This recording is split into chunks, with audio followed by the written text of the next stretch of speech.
Salut à tous, c'est Pang de la chaîne, bienvenue sur cette vidéo qui aujourd'hui va parler hypnosophie, réactance et posture d'analyse transactionnelle.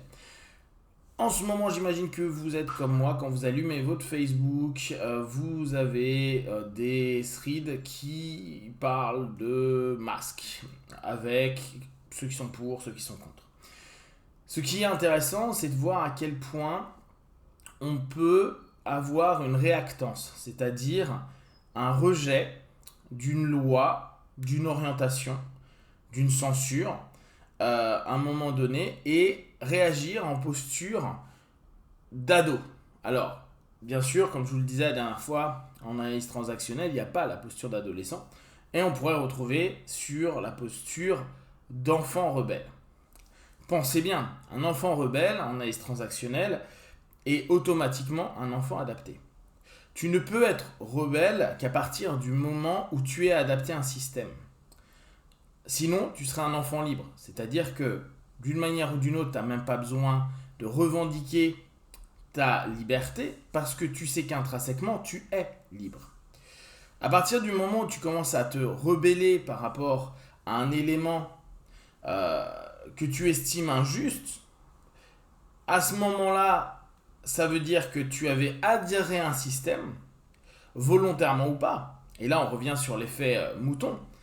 Bien sûr que à peu près tout le monde dans cette société, dans notre société, mais là on le voit au niveau mondial, adhère à un système. On peut être contre plein de choses, mais au bout du compte, on est OK pour 90% de nos lois, d'ailleurs on les suit.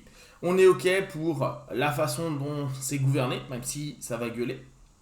On est OK sur la façon dont les rapports se font. Et tout ça, ça a été donc dans une posture d'enfant adapté.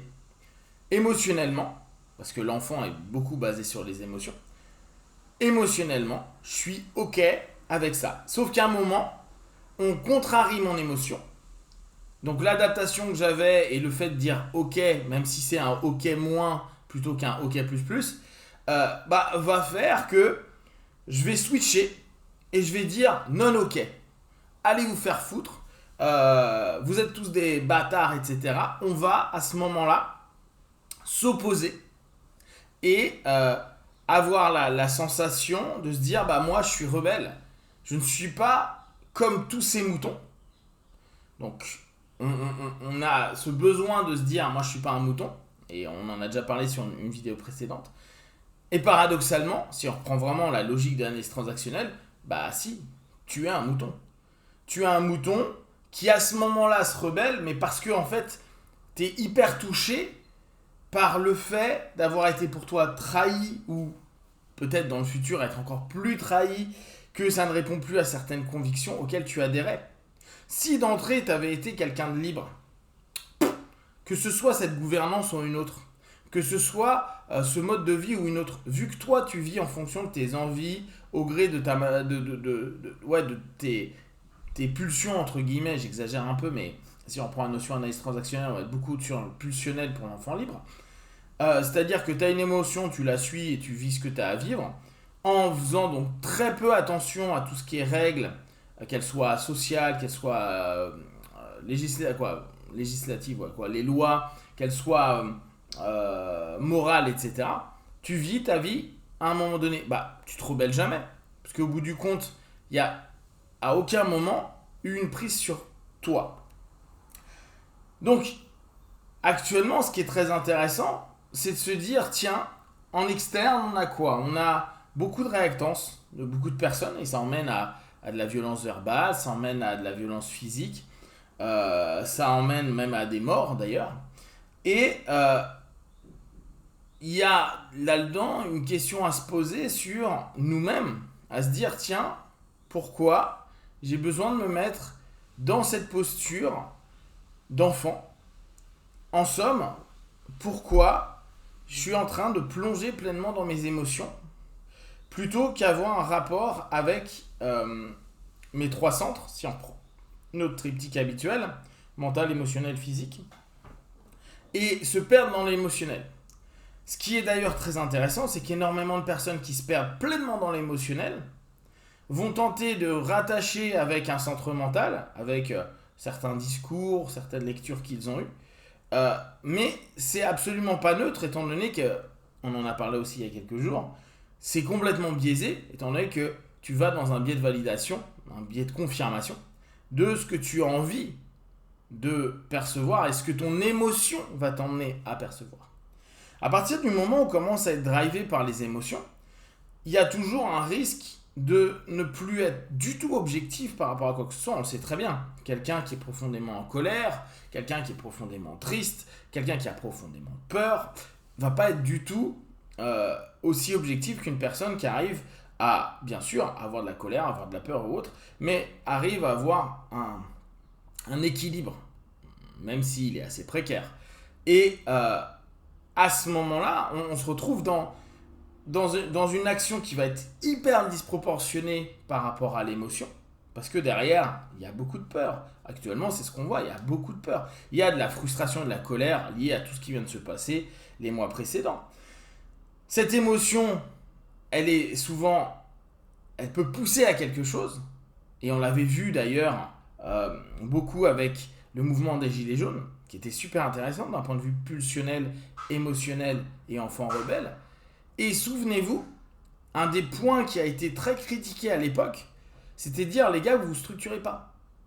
En gros, vu qu'on voulait que ce soit une dynamique populaire et que tout le monde puisse exprimer son émotion, tout le monde avait des idées, parce que l'émotion a fait créer une logique derrière, sauf que personne n'arrivait à structurer, donc personne ne se mettait en mode adulte, voire ce que le mouvement refusait absolument, parents, c'est-à-dire qui normaient à un moment donné, qui classaient, qui orientaient et qui dirigeaient.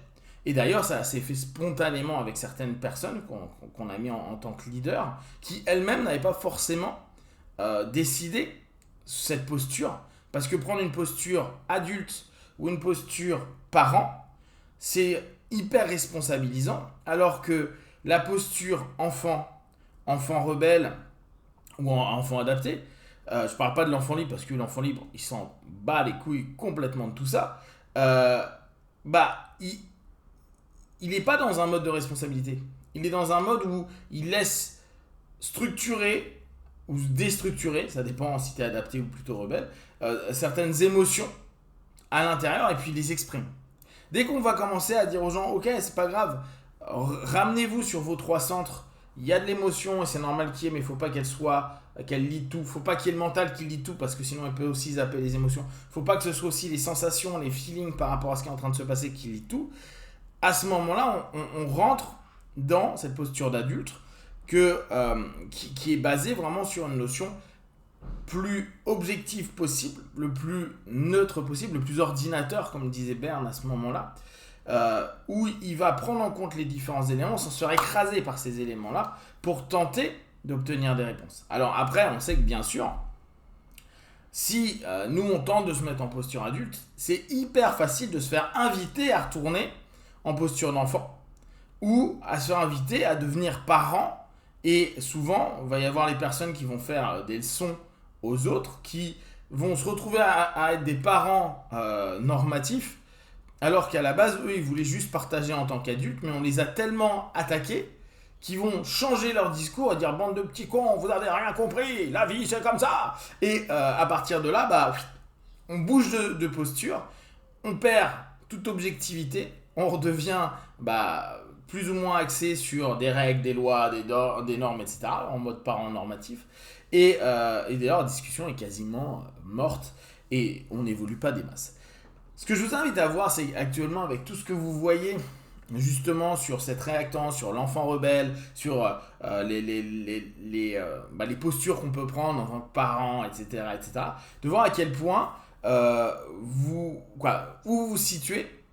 Et là encore, c'est ni bien ni mal, c'est juste à s'interroger et à voir si vous êtes OK avec ça ou pas OK avec ça. Et si vous n'êtes pas OK, de vous orienter vers ce qu'il y a de plus juste d'un point de vue psychique interne. Après, pour l'extérieur, on laisse le monde faire. Être plutôt en parent et reprendre un maximum de distance et en même temps de prise de conscience d'éléments qui sont en train de se passer. Si vous avez des questions à vous, n'hésitez pas à partager sur Facebook, YouTube. Je répondrai le plus rapidement possible. Et comme d'habitude, de tout ce que je propose, ne prenez que ce qui est bon juste pour vous. Testez, observez, analysez et concluez. Be one, ciao.